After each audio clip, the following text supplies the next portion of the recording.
Sevgili emmi çocukları, biz Kısık Boyu dernekleri ve federasyonun çadırlarındayız şu anda.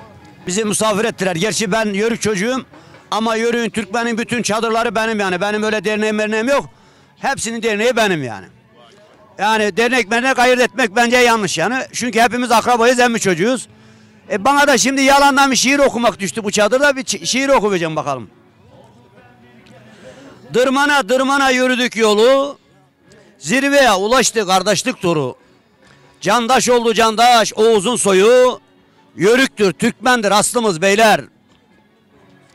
Yaylamız torozlar, ahvali yaman, atadan öteden namımız çoban. Her daim tütmeli dağlarda duman, çobanlar soyundan ahbabız beyler. Kara çadırlarda sırlara erdik, dağlarda gezindik, düzlere indik.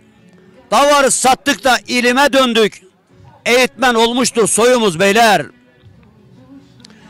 Sipsiyi bırakman kavalı çalın. Curayı öttürüp teline vurun. Karaca olan Pir Sultan'ı bir duyun. Dağları inlesin şanımız beyler. Şehirli donsuzu sevmez şalvarı. Boyacı yapmışlar dilber avradı. Ne olacak bu gençliğin halları? Cavura mı uysun soyumuz beyler?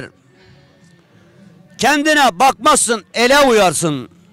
Ceddini unutup kimi ararsın? Şaşkına uyup da boşa azarsın. Köyden geldik dağlı soyumuz beyler. Yaradan yaratmış doğaya bakın. Naile darılıp küsmeyin sakın. Kestirip diktiren olmasın halkım. Soysuza uymayın yazıktır beyler. Teşekkür ederim.